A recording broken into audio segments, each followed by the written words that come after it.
The drive from Richmond to Charlottesville is one of my favorite stretches of road in Virginia. Rolling hills stitched together with white fences, horses grazing in fields that turn gold in late afternoon light. I had the windows cracked, the October air cool enough to smell like wood smoke and fallen leaves. My college roommate, Patricia, had sent me off that Sunday morning with a jar of her homemade apple butter and a hug that lasted longer than usual. "You seem lighter," she'd said. "It's good to see." She was right. 5 years since Richard passed, and I was finally starting to feel like myself again. Not the grieving widow, not the woman rattling around an empty house. Just Diane. 64 years old, a little creaky in the knees, but still capable of restoring a 100-year-old colonial and making it sing again. Mercer House.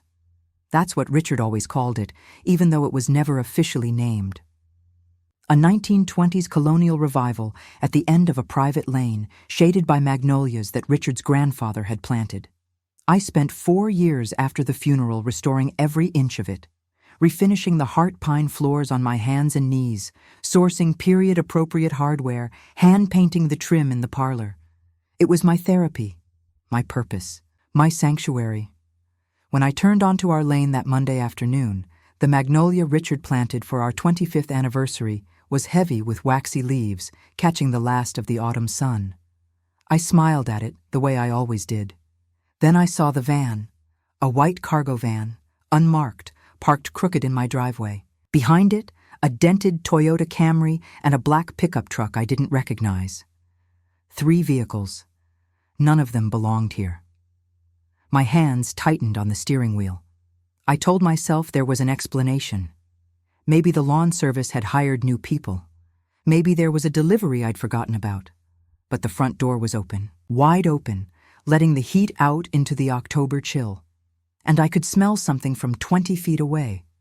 Fried food. I parked behind the pickup truck, blocking it in without quite realizing I'd done it. My legs felt stiff as I climbed out, the way they do when your body knows something your mind hasn't accepted yet. The smell hit me harder on the porch, grease and onions and something burnt, my kitchen. Someone was cooking in my kitchen, the kitchen I'd restored with a 6-burner Wolf range and hand-laid subway tile that took me 3 weeks to get right. I stepped through the front door. A woman I'd never seen before was standing in my foyer, holding one of my Turkish towels, the cream ones with the embroidered edges that Richard bought me in Istanbul. She was using it to dry her hair. "Oh," she said, looking at me like I was the intruder. "You must be Diane." She was maybe late 30s, with highlighted hair and acrylic nails painted electric blue. She smiled, but it didn't reach her eyes. "I'm Tammy," she said. "Aunt Brenda told us you'd probably be back today. Don't worry, we've got everything under control." I opened my mouth. Nothing came out. From the kitchen, a man's voice. "Tammy, the smoke alarm's going off again." She rolled her eyes and pushed past me, her shoulder brushing mine like I was furniture. I stood frozen in my own foyer, staring at the muddy boot prints on my heart pine floors. The smoke alarm was shrieking now. I walked toward the kitchen in a trance, passing my living room, where a heavy-set older woman was sitting on my grandmother's settee, watching my television, her orthopedic shoes propped on my ottoman. She didn't even look up. In the kitchen, a man in a grease-stained t-shirt was waving a dish towel at the smoke detector. Tammy was laughing, poking at something in a skillet that was sending up black plumes of smoke. "Who are you?" I finally managed. The man turned. He was big, thick-necked, with the kind of face that defaulted to confrontation. "I'm Greg, Tammy's husband, and you need to calm down, lady. We're here to help." "Help with what?" "The house." He said it slowly, like I was stupid. "Brenda hired us. Deep cleaning, maintenance. You're welcome, by the way." I looked at my stove, the Wolf range I'd saved 18 months to afford. There was a cast-iron skillet I didn't recognize sitting on the burner, full of blackened onions and what might have been pork chops. Grease splatter covered the backsplash. A pool of something brown had dripped onto the floor and dried there. "This is my house," I said. My voice sounded far away. "Yeah, and it's a mess," Greg said. Good thing we're here. I don't remember walking back outside. I remember sitting in my car, hands shaking, staring at my front door like I'd never seen it before. The magnolia tree was still there, still catching the light, but everything else had shifted. My sanctuary had been breached. My phone buzzed in my purse, an email notification. I pulled it out, expecting something mundane, a newsletter, a receipt from the gas station. It was an invoice, digital, professional looking, with a logo I didn't recognize. Brenda's Family Services. Amount due, $50,000. Burasuo. I read the attached note 3 times before the words made sense. Dear Diane, since you're getting older and can't keep up with the estate, I hired a specialized deep clean team to save your house from further decline. I know this is difficult to accept, but it's for your own good. Payment is due by Friday. Please make the check out to me directly, and we can avoid any unpleasantness. You should be grateful for the help. Brenda. $50,000 for strangers cooking pork chops in my kitchen, for muddy boots on my heart pine floors, for a woman drying her hair with towels my dead husband gave me. I sat there for a long time, watching the sun sink behind the magnolia tree. The smoke alarm had finally stopped. Through the window, I could see shadows moving in my living room, like they owned it. The old Diane would have cried. The old Diane would have called Brenda and begged for an explanation, would have believed there was some misunderstanding, some way to smooth this over with enough apologies and appeasement. But that Diane died somewhere in the 4 years I spent on my hands and knees, bringing this house back to life. The woman sitting in this car was someone different, someone who had learned that grief could either break you or forge you into something harder. I put my phone down. I didn't delete the invoice. Evidence, I thought. That's evidence. I turned the key in the ignition, pulled out of the driveway, and drove toward town. I didn't look back at the house. I didn't need to. I knew then that this wasn't about cleaning. This was a takeover. And Brenda had just made the worst mistake of her life. The Clifton Inn sits on 100 acres of Virginia countryside, the kind of place where people come to escape. I'd been there once before, years ago, for my anniversary with Richard. We'd split a bottle of wine on the terrace and watched fireflies blink in the meadow until the stars came out. Now I was checking in alone, with an overnight bag I'd packed for a weekend trip and a heart full of cold, quiet fury. Just one night? The woman at the front desk asked. She was young, with a pleasant smile that faltered when she saw my face. Let's start with 1, I said. I may need to extend. The room was beautiful. Exposed brick, a 4-poster bed, fresh flowers on the nightstand. I sat on the edge of the mattress and stared at my hands. They were still shaking. I pressed them flat against my thighs and forced myself to breathe. Think, Diane, think like Richard would. Richard had always been the calm one. When his brother Carl married Brenda 32 years ago, Richard took me aside after the wedding and said, "That woman is going to be trouble. Don't ever let her get too close." I'd laughed it off then. Brenda was just loud, I thought, just a little pushy, just someone who needed to be the center of attention. I wasn't laughing now. I pulled out my phone and dialed Ruth Ann Calder. She picked up on the second ring. "Diane, I thought you were in Richmond this weekend." I was. My voice cracked. I steadied it. "Ruth Ann, I need your help. Someone has moved into my house." Silence. Then, "What do you mean moved in?" I told her everything. The van, the strangers, the fried food, the invoice. When I finished, Ruth Ann let out a low whistle. $50,000, she said, for a cleaning service that's actually a home invasion. That's not just trespassing, Diane. That's extortion, maybe fraud. Definitely elder exploitation if they're claiming you can't manage your own affairs. What do I do? First, don't go back there tonight. Second, do you still have that security system, the one I told you to install after Richard passed? I closed my eyes. Yes, I have cameras in every room. Then we have evidence. Pull up the footage, document everything. I'll call Sheriff Holloway first thing in the morning. He owes me a favor. And Diane? Yes? Don't talk to Brenda. Don't engage. Not yet. I promised her I wouldn't. Then I hung up and immediately broke that promise. But first, the footage. I'd installed the security system 2 years ago, after a string of burglaries in the county. Ruth Ann had insisted. "You're a woman alone in a big house at the end of a private road," she'd said. "You need eyes everywhere." The system was discreet, small cameras in the corners of each room, motion-activated, uploading to a cloud server. I'd almost forgotten it was there. Now I pulled up the app on my phone and navigated to the timeline. Saturday, 2:47 p.m., the first motion alert. I watched the footage like it was happening to someone else. The front door opening. Brenda walking in first, her white Escalade visible through the window behind her.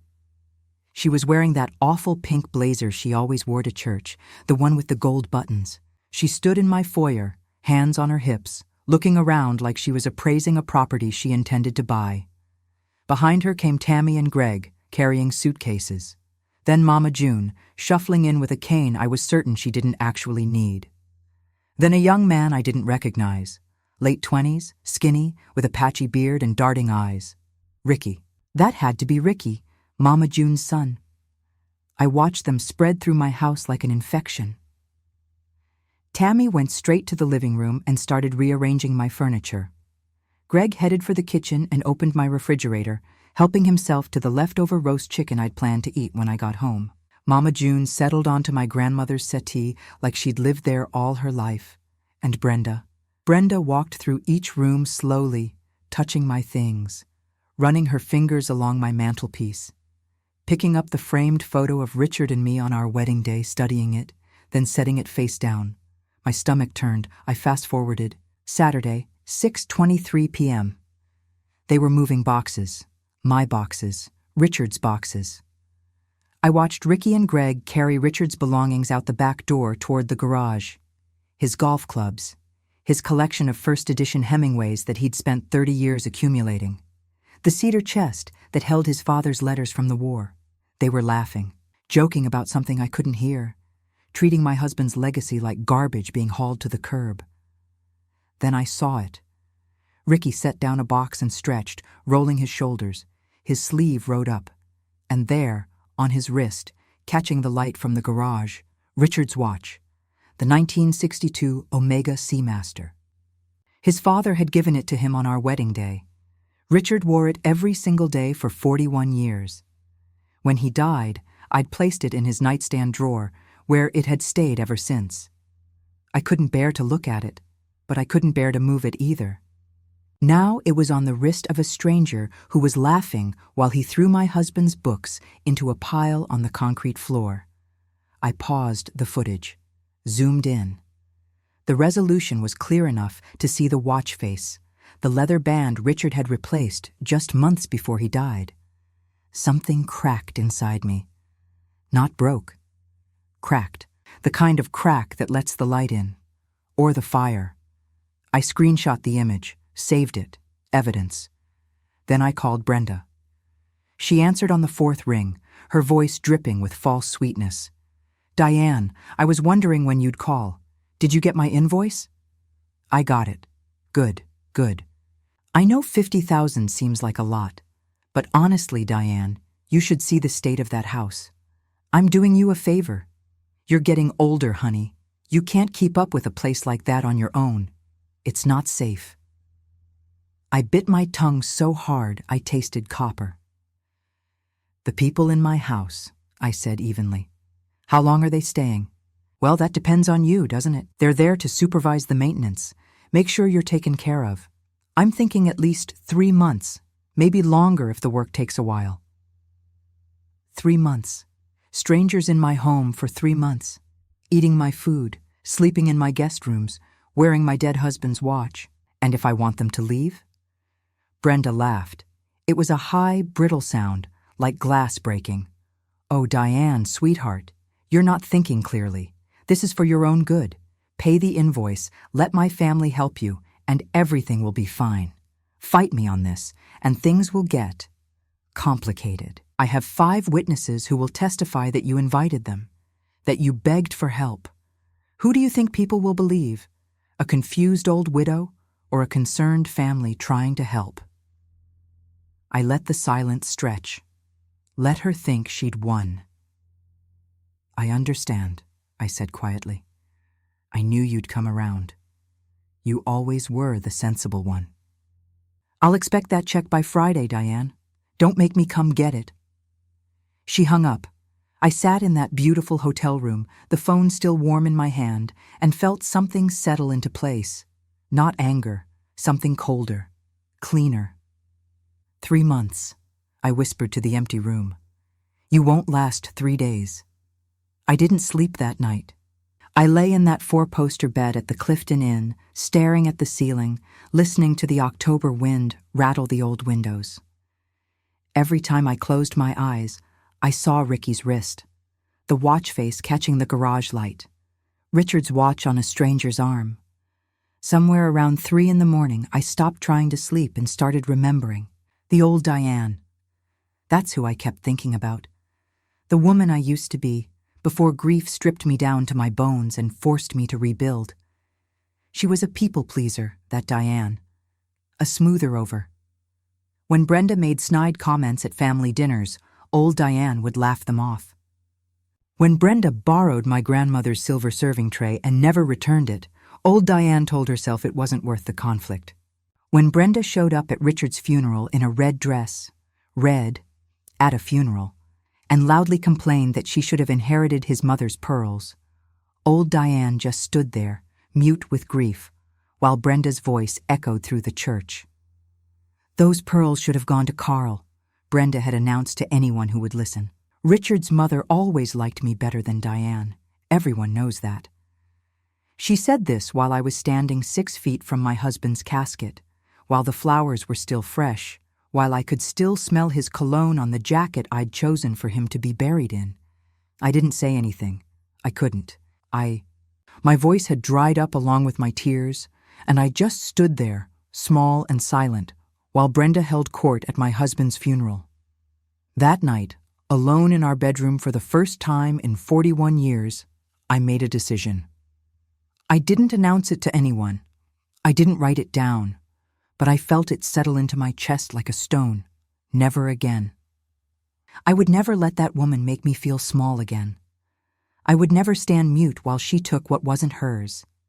I would rebuild myself the same way I would rebuild this house, from the foundation up, stronger than before. The next 4 years, I kept that promise. I learned to say no. I learned to set boundaries. When Brenda called to check in with thinly veiled criticisms, I kept the conversations short. When she invited herself to holidays, I told her I had other plans. I thought I'd finally gotten free of her. I should have known she was just waiting for a bigger play. Ruth Ann arrived at the hotel at 9 sharp, carrying a leather briefcase and 2 cups of coffee from the cafe downstairs. She looked like she hadn't slept either, but her eyes were sharp, alive with the particular energy she got when she was preparing for battle. I spoke with Sheriff Holloway, she said, settling into the chair across from me. He's ready to move, but we have a problem.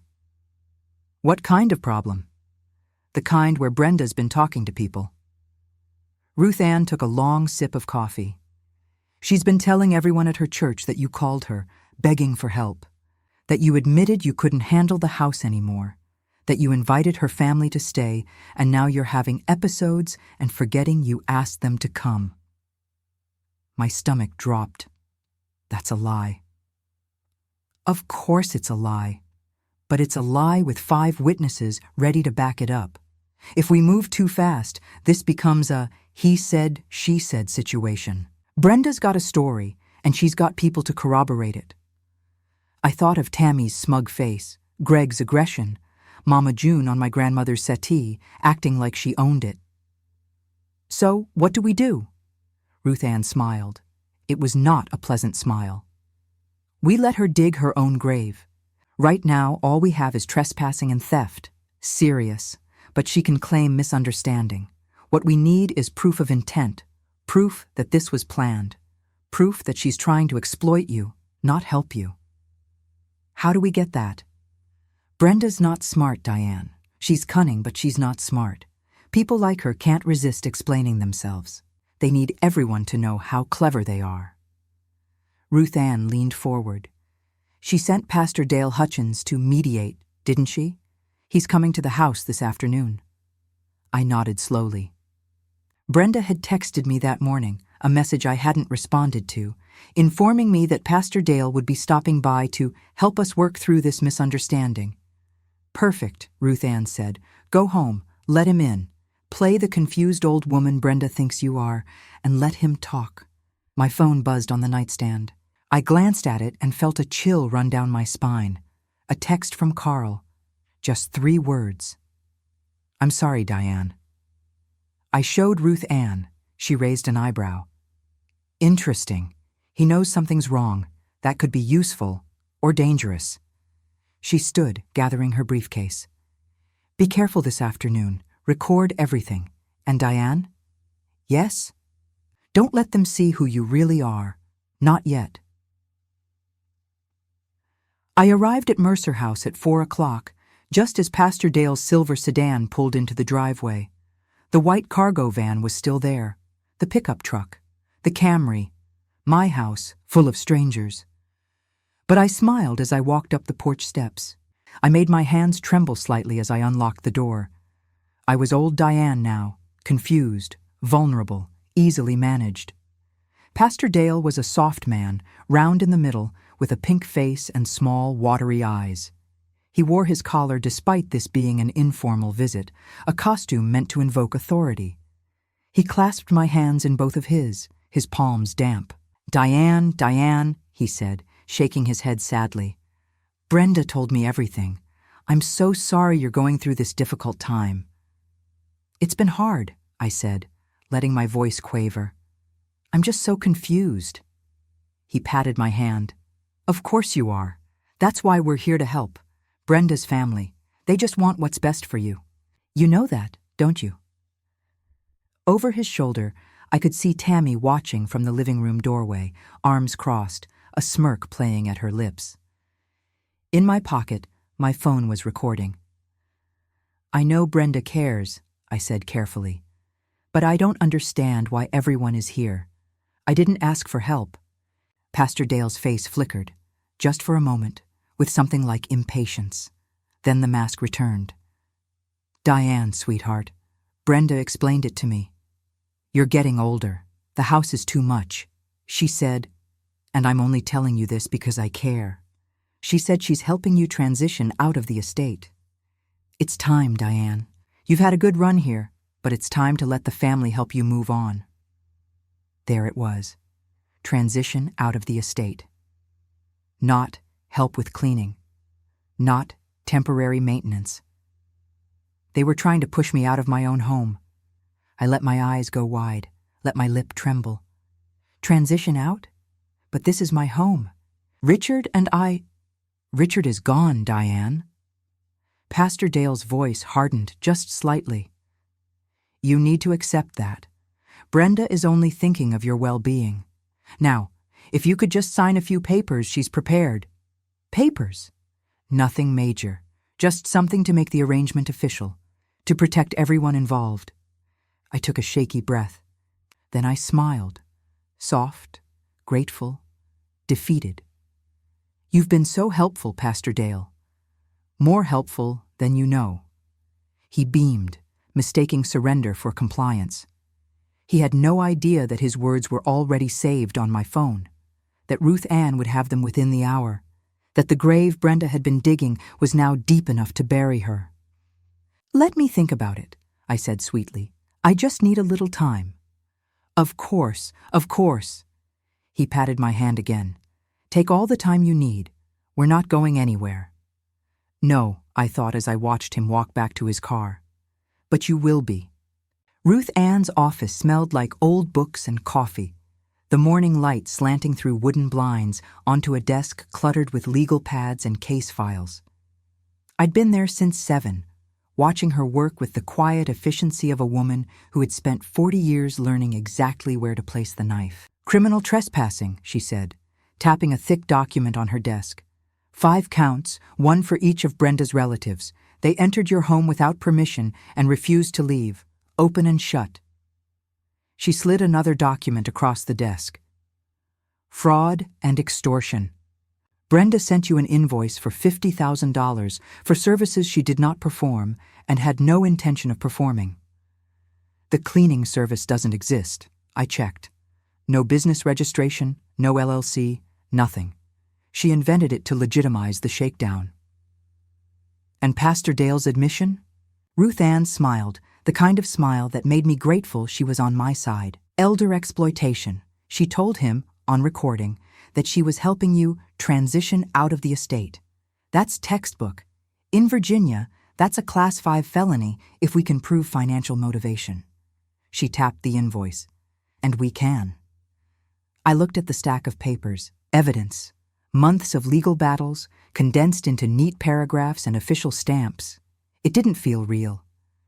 3 days ago, I'd been driving home from Richmond, thinking about apple butter and autumn leaves. What about the watch?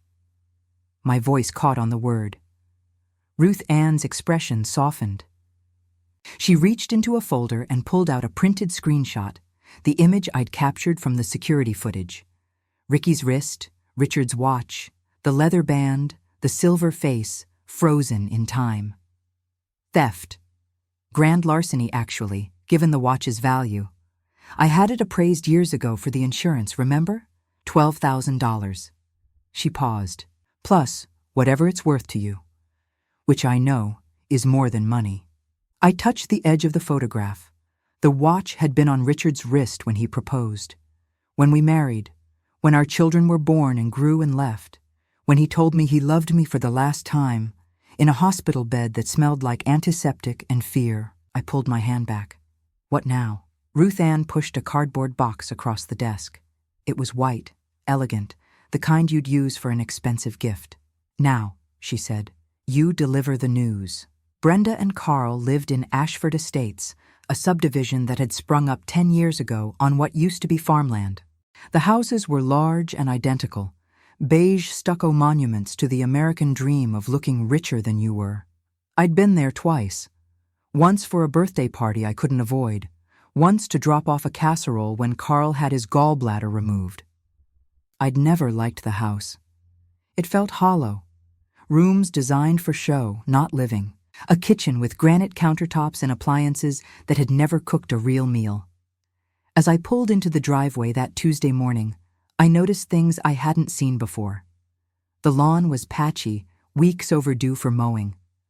A boat sat on a trailer beside the garage, a bright orange repo sticker plastered across its windshield. The Escalade was parked at an angle, like Brenda had been in too much of a hurry to straighten it. Cracks in the facade.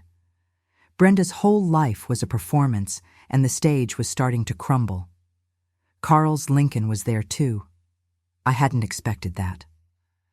My stomach tightened. Carl had always been the weak one, the shadow to Richard's light. He'd let Brenda run his life from the day they married, and he'd let her run roughshod over everyone else too. But that text message still echoed in my mind. I'm sorry, Diane. Sorry for what? Sorry he couldn't stop her? Sorry he'd helped? I didn't have time to wonder. I had a gift to deliver. I picked up the white box from the passenger seat. It was heavier than it looked, not from the papers inside, but from the weight of everything it represented. 4 decades of condescension. A funeral ruined. A home invaded. A watch stolen. I walked to the front door and rang the bell. Brenda answered on the second ring. She was wearing a silk robe, coral-colored, her hair still damp from the shower. When she saw me, her face split into a smile so smug it made my teeth ache. Diane, I knew you'd come around. She stepped back, gesturing me inside. Please, come in. Carl's in the kitchen. We were just having breakfast. I assume you brought the check? I stepped into the foyer. The house smelled like synthetic air freshener, the kind designed to mask other smells rather than add anything pleasant. Everything was beige and spotless and utterly without soul. I brought you something, I said, holding out the box. Brenda's eyes lit up. She took it from my hands, her acrylic nails, today they were coral to match the robe, clicking against the cardboard. A gift, Diane, you shouldn't have, though I suppose this is your way of saying thank you for all the help. She laughed, that brittle breaking glass sound. Carl, come see. Diane's brought us a gift. Carl appeared in the hallway, a coffee cup frozen halfway to his lips. He looked terrible, gray-faced, hollow-eyed, like a man who hadn't slept in days. When he saw me, something flickered across his face. Fear, guilt, maybe both. Diane, he said quietly. Open it, I said to Brenda. She was already tearing at the ribbon, too eager to wait. The lid came off. She pushed aside the tissue paper, frowning. What is this? I watched her face as she pulled out the first document. The frown deepened. She read the header, her lips moving silently. Criminal Trespassing Report, Commonwealth of Virginia. Her face went pale. She pulled out the second document. The lawsuit, fraud, extortion, elder exploitation. Her name in bold letters listed as the defendant. You can't, her voice had gone shrill. Keep going, I said calmly. There's more. She reached into the box again and pulled out the photograph. Ricky's wrist, Richard's watch. For a long moment, she just stared at it. Then she looked up at me, and for the first time in 32 years, I saw something I'd never seen in Brenda's eyes. Fear. That's grand larceny, I said. On top of everything else, your nephew stole my husband's watch, his father's watch, and I have it on video, time-stamped, clear as day. This is a misunderstanding. Brenda's voice cracked. I was trying to help you. Pastor Dale will tell everyone. Pastor Dale is the one who gave me the evidence I needed. Transition out of the estate. His words, on tape. I tilted my head. You really should be more careful who you confide in, Brenda. Carl set down his coffee cup. His hands were shaking. Diane, he said, I tried to warn you. I tried. You gave her the key, Carl. My voice was ice. You helped her do this. Richard trusted you, and you helped her invade his home. He flinched like I'd struck him. My phone buzzed in my pocket. I pulled it out, glanced at the screen. Sheriff Holloway. I answered. Mrs. Mercer, it's done. We've removed all 5 occupants from your property. They're being detained for questioning. The house is secure. Thank you, Sheriff. I hung up. Brenda was staring at me, the legal papers crumpled in her trembling hands, her perfect coral robe suddenly looking cheap and ridiculous. I leaned in close. The house is clean now, Brenda. Clean of your relatives and officially clean of you. I straightened, smoothing my jacket. I'll see you in court. I walked out without looking back. Behind me, I heard Brenda start to scream, at Carl, at the empty house, at a world that had finally stopped bending to her will. The October air hit my face like a blessing. I climbed into my car, started the engine, and drove toward home. The sheriff's deputies were finishing up when I pulled into the driveway. 2 cruisers, lights off now, parked where the white cargo van had been. A young deputy with a clipboard was taking photographs of the front porch, documenting the muddy boot prints that had dried into the wood. Mrs. Mercer. Sheriff Holloway himself walked over to meet me, his hat in his hands. He was a big man, solid, with the kind of weathered face that came from decades of dealing with the worst of people. House is clear. We've got all 5 in custody. They'll be processed tonight. Thank you, Tom. He nodded, his eyes soft with something like sympathy. Ruth Ann told me about the watch. We'll get it back for you, I promise. I thanked him again, shook his hand, and waited until the cruisers pulled away before I walked up the porch steps. The front door was closed but unlocked. I pushed it open and stepped into my home. The smell hit me first. Stale grease and cigarette smoke and something sour underneath, like garbage left too long in the sun. I stood in the foyer, breathing through my mouth, and looked at what they had done to my sanctuary. The heart pine floors were ruined. Not just muddy, gouged, scratched, scarred by furniture being dragged carelessly across wood I'd spent 3 months refinishing by hand. In the living room, my grandmother's settee had been shoved against the wall, one leg cracked, the upholstery stained with something dark. The television was still on, playing to an empty room, some reality show blaring canned laughter into the silence. I turned it off. The silence was worse. I walked through each room slowly, cataloging the damage like a surgeon assessing a wound. The kitchen was the worst, grease splattered across my subway tile, burns on the countertop where someone had set down a hot pan without a trivet. My wolf range, the one I'd saved 18 months to buy, was caked with blackened residue. The sink was full of dishes, my dishes, used and abandoned. The guest rooms upstairs had been slept in, the beds unmade, towels dropped on the floor. Someone had left a suitcase open on the window seat in the blue room, clothes spilling out like an afterthought. They'd expected to stay. They'd expected to win. I saved the garage for last. Richard's things were piled in the corner like debris after a flood. Golf clubs tangled together, the leather bags scuffed and torn.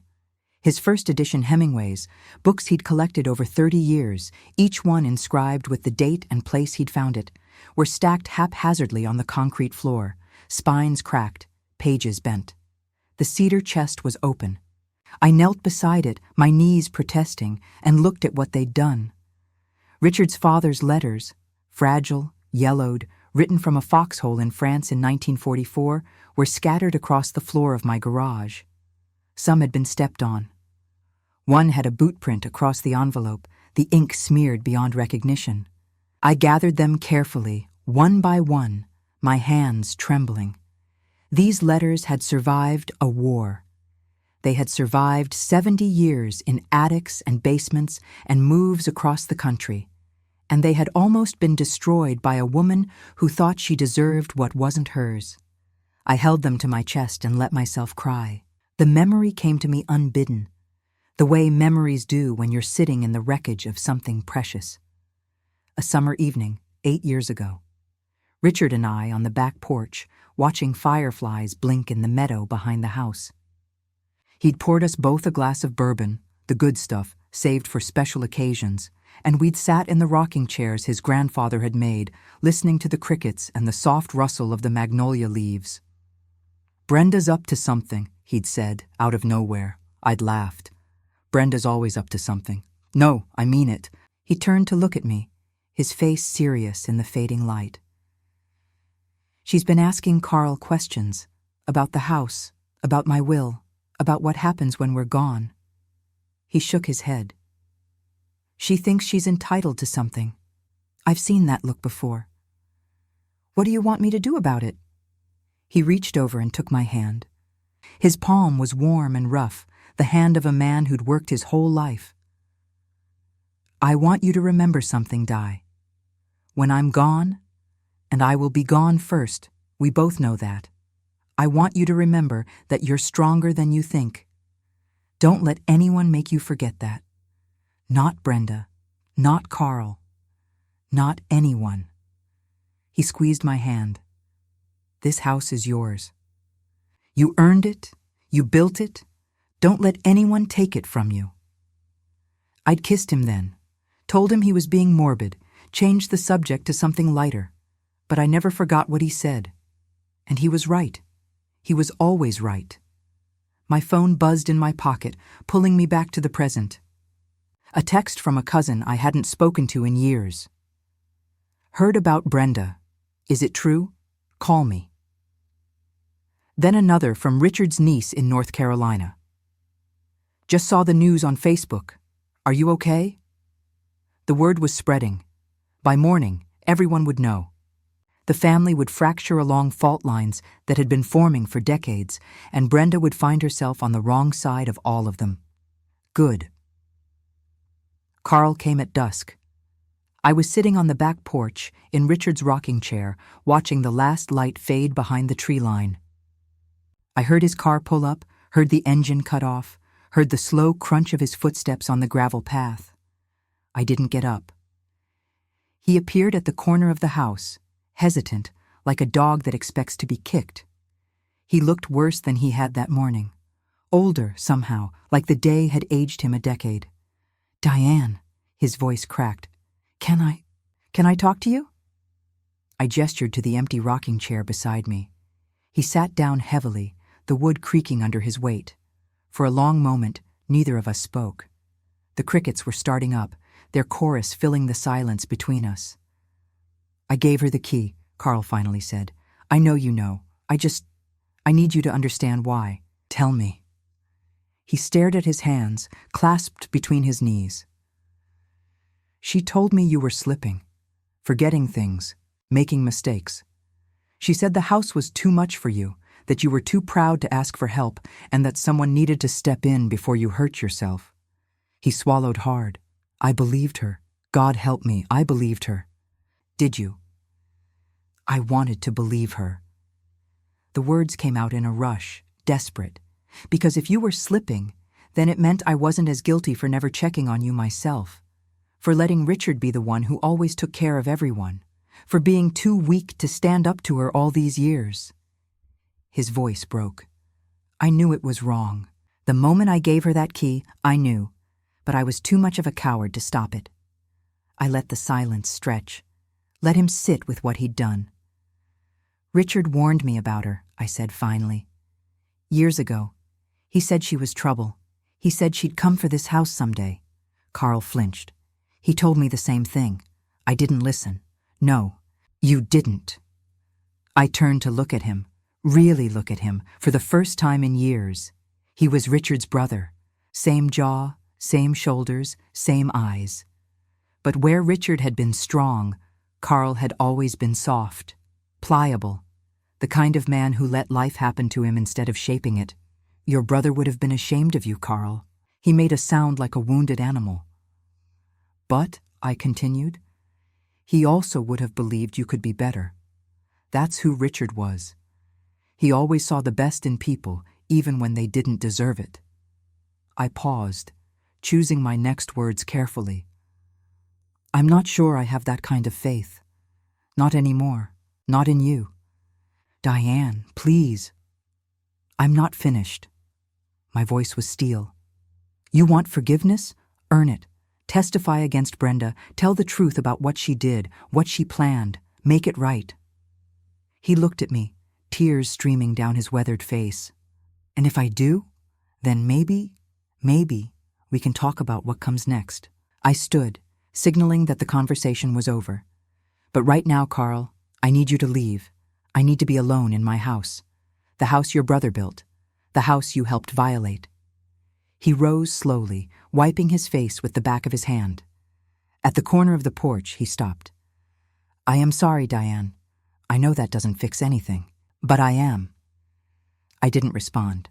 I watched him disappear around the corner of the house, listened to his car start and pull away, and then I sat back down in Richard's chair and watched the stars come out, one by one, over the home I had almost lost. 3 weeks later, I woke before dawn. This had become my ritual, rising in the blue-gray light, padding barefoot through the house while the world outside still slept, checking the locks, touching the walls, reminding myself that this was still mine, that I had fought for it and won. The heart pine floors gleamed under my feet.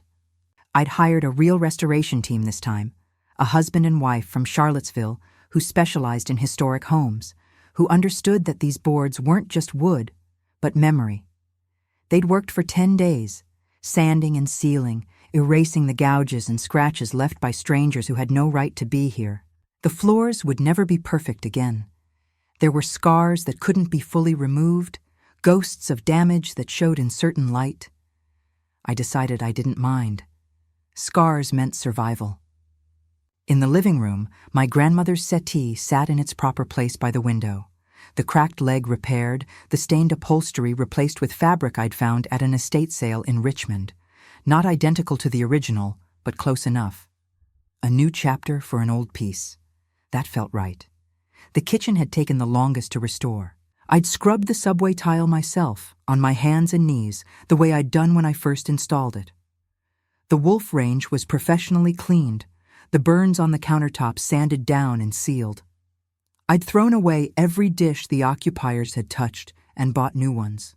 Simple white stoneware, nothing fancy, but mine. Richard's belongings were back where they belonged. His golf clubs stood in the corner of the study, the leather bag polished, the scuffs treated with saddle soap. His first edition Hemingways lined the bookshelf beside the fireplace, arranged by publication date, each spine carefully straightened. The cedar chest sat at the foot of our bed, the letters inside organized and protected in archival sleeves I'd ordered from a museum supply company. And the watch. Sheriff Holloway had kept his promise. Richard's Omega Seamaster had been recovered from Ricky's apartment in Norfolk, where he'd fled after being released on bail. The sheriff had driven it to me personally, placing the small velvet box in my hands with a gentleness that made my throat tight. I'd opened it alone that night, sitting on the edge of the bed we'd shared for 41 years. The watch face caught the lamplight, the second hand still ticking, still marking time the way it had since Richard's father brought it home from Switzerland in 1962. I'd held it for a long time. Then I placed it back in the nightstand drawer, where it would stay until I decided what to do with it. Maybe I'd give it to my nephew someday, Richard's godson, a good man who would understand what it meant. Maybe I'd keep it forever, a secret talisman in the dark. For now, it was enough to know it was home. The legal proceedings unfolded with the slow, grinding inevitability of justice. Brenda was charged with fraud, extortion, and elder exploitation, 3 felonies that carried a combined maximum sentence of 15 years. Her lawyer tried to negotiate, offering apologies and restitution, but Ruth Ann was relentless. "She doesn't get to buy her way out," she told me over coffee one morning. "Not this time." The trial was set for spring. I would have to testify, to sit in a courtroom and tell strangers what had been done to me. I wasn't looking forward to it. But I wasn't afraid either. Tammy and Greg took plea deals, 18 months probation, and a permanent restraining order. They'd already moved out of state, according to Ruth Ann, running from the wreckage of their own reputations. Mama June pleaded no contest to trespassing and was sentenced to community service, her elder legitimacy exposed as the farce it always was. Ricky was the only one facing real time. Grand larceny, plus a parole violation from an old drug charge no one had mentioned. His public defender was trying to argue that he didn't know the watch was valuable, that he thought it was costume jewelry. The security footage told a different story. Pastor Dale Hutchins resigned from his church 2 weeks after my visit to Brenda's house. The official story was personal reasons. The unofficial story, whispered through every congregation in the county, was that he'd been caught on tape helping to defraud a widow. His wife filed for divorce. His daughter stopped speaking to him. I didn't feel sorry for him. He'd made his choice. And Carl? Carl had done what I asked. He testified against Brenda in the preliminary hearing, his voice shaking but clear, admitting that he'd given her the key, that he'd known something was wrong and done nothing to stop it. Brenda had screamed at him from the defendant's table, called him a traitor, a coward, a Judas. He'd just sat there, taking it, his face the color of old ash. They were separated now, divorce papers filed. The McMansion in Ashford Estates was on the market, priced to sell quickly. I drove past it once, on my way to the grocery store, and saw the for sale sign tilting in the overgrown lawn. The boat was gone, repossessed, I assumed. The Escalade too. I didn't slow down. I didn't need to. The letter arrived on a Tuesday, 3 weeks to the day after I'd delivered the gift box to Brenda's door. It was handwritten, on plain white paper, Carl's cramped script filling both sides. I recognized the handwriting immediately. It looked like Richard's, the same Catholic school cursive they'd both learned as boys. I almost threw it away, unopened. My hand hovered over the trash can, the envelope light between my fingers. But I didn't. I took it to the back porch instead, to Richard's rocking chair, and read it in the evening light. Dear Diane, I'm not writing to ask for forgiveness. I know I haven't earned it, and I'm not sure I ever will. I'm writing because I need you to know that I understand now what I did. Not just giving Brenda the key, but all of it. All the years I stood by and let her treat you like you were less than. All the times I could have spoken up and didn't. All the ways I failed my brother by failing his wife. Richard was the best of us. I always knew that.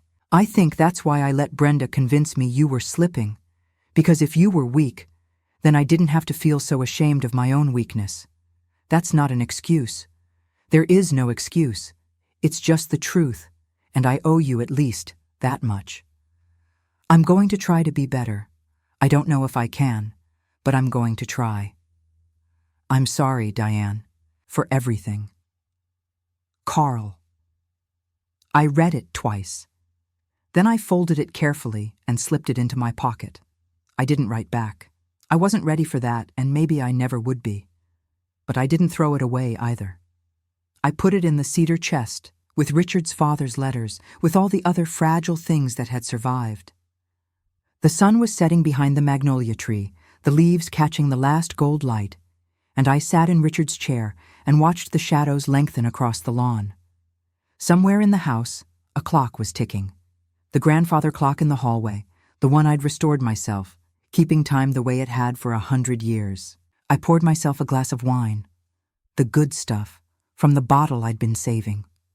I thought about Richard, about his warning all those years ago, and his faith in me, about the woman I used to be, the people-pleaser, the smoother-over, the one who let Brenda walk all over her rather than cause a scene. That woman was gone, not dead, transformed. Forged in grief and restoration, in long nights alone with sandpaper and varnish, in the slow work of rebuilding something beautiful from something broken. I raised my glass to the magnolia tree, to Richard, to the life we'd built and the legacy I'd protected.